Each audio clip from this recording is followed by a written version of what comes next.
Oi pessoal, nessa aula nós vamos abordar alguns conceitos importantes para estudar reações de adição. Aqui são apresentadas 4 classes genéricas de compostos insaturados. Um composto com uma ligação dupla e que possui um substituinte com efeito eletrônico discreto. Um composto cuja dupla está diretamente ligada a um grupo aceptor, que pode também ser chamado de atraente ou retirador de elétrons. Um composto cuja dupla está ligada a um grupo doador de elétrons. E, finalmente, um composto cuja dupla ligação é formada por um átomo de carbono e um átomo mais eletronegativo, que atrai a densidade eletrônica para si. É difícil entender esses compostos genéricos, não é?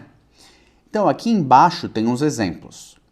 Vamos começar pelo eteno, ou etileno, pela nomenclatura usual. Ele tem hidrogênios ligados à dupla, e por isso é nosso ponto de referência.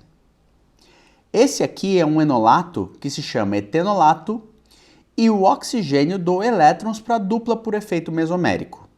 Em outras palavras, é possível escrever essa estrutura de ressonância aqui, que mostra que a densidade de carga negativa é delocalizada por esses 3 átomos. O efeito oposto é observado na acrilonitrila. O grupo nitrila é elétron deficiente e atrai o par de elétrons da ligação π da dupla carbono-carbono por efeito mesomérico, como a gente pode ver por essa estrutura de ressonância aqui. No etanal, ou acetaldeído, a grande eletronegatividade do átomo de oxigênio polariza a ligação CO, atraindo os elétrons do carbono, o que o torna eletrodeficiente. Estruturas de ressonância são modelos para explicar as propriedades dos compostos químicos. Estruturas de ressonância não representam moléculas, são formas com as quais nós lidamos para explicar determinados resultados experimentais.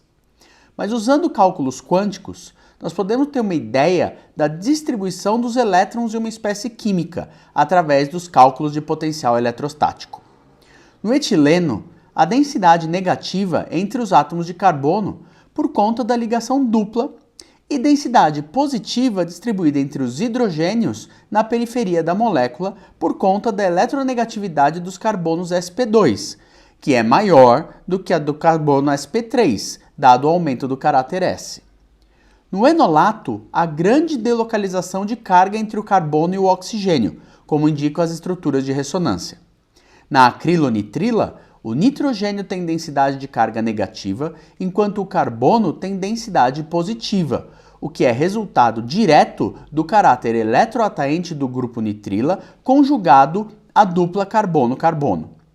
Finalmente, no aldeído a gente observa a polarização da ligação CO, mostrando que o oxigênio apresenta densidade de carga negativa, enquanto o carbono apresenta densidade de carga positiva. Então, o que será que acontece se nós adicionarmos um ácido ao etileno? Um ácido tem um hidrogênio polarizado positivamente. O ataque da dupla sobre o próton leva à saída de X e à formação de um carbocátion. Para o etileno, não importa se eu vou formar o carbocátion no carbono da direita ou da esquerda, porque é o mesmo carbocátion.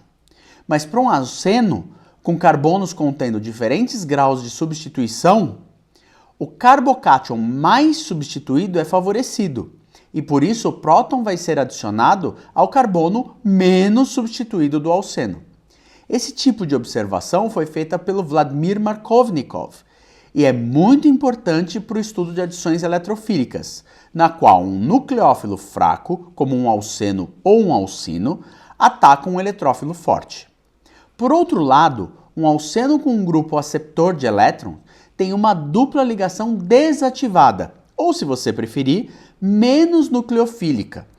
E ela, portanto, é menos ativa para atacar um eletrófilo. É muito difícil imaginar que esse ataque eletrofílico seja favorecido. Mas, caso aconteça, o carbocátion vai ficar o mais distante possível do grupo aceptor de elétrons.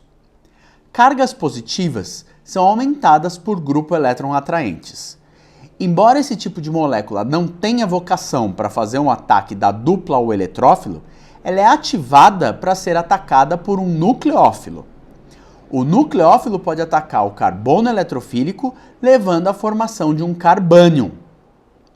Se agora a dupla contiver uma ligação polarizada, por ter um átomo mais eletronegativo do que o outro, ela pode interagir bem com eletrófilos e nucleófilos. Por exemplo, esse aldeído aqui reage com ácido forte e se torna protonado. São os elétrons N, ou se você preferir, não ligantes, que fazem o ataque, porque, como você pode ver nesse diagrama de orbitais moleculares, eles têm energia mais alta do que os elétrons π. O pKa de uma carbonila protonada é normalmente bastante negativo e, por isso, um ácido bem forte é necessário para promover essa reação. Quando protonado, o carbono da carbonila fica muito eletrondeficiente, como a gente pode deduzir por essa estrutura de ressonância aqui. A carbonila pode ser atacada diretamente por um nucleófilo. Esse nucleófilo aqui ataca o carbono carbonílico em um ângulo específico. Esse ataque pode ser por cima ou por baixo, como você poderia deduzir olhando a superfície do LUMO aqui. O LUMO é formado principalmente pelos orbitais π antiligantes e um ataque de um nucleófilo faz com que o HOMO do nucleófilo interaja com o LUMO do composto carbonílico, o que acontece preferencialmente por aqui ou por aqui.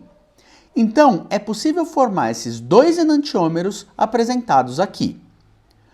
O ataque de um nucleófilo a um carbono insaturado, contendo um grupo aceptor de elétrons conjugado, é favorável porque o fluxo de elétrons se desloca do nucleófilo até o grupo aceptor de elétrons. Então, grupos elétron-retiradores ligados diretamente à dupla desfavorecem o ataque da dupla a um eletrófilo, mas favorecem o ataque de um nucleófilo à dupla.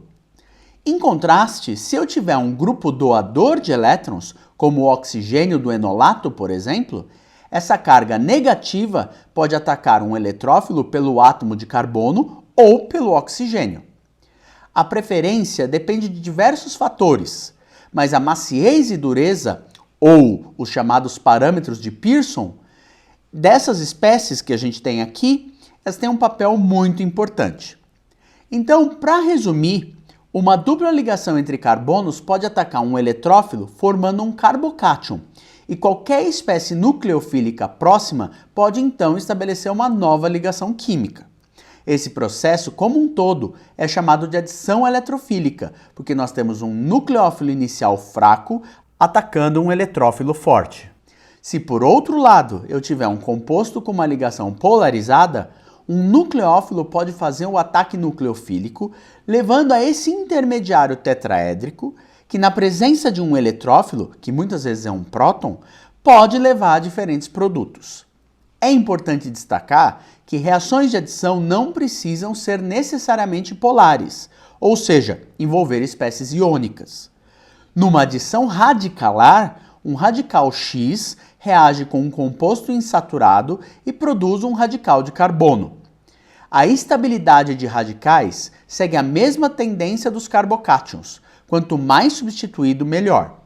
A reação é propagada pela abstração de um átomo de hidrogênio de uma espécie HX, que leva ao produto e a um novo radical X que pode propagar a cadeia radicalar.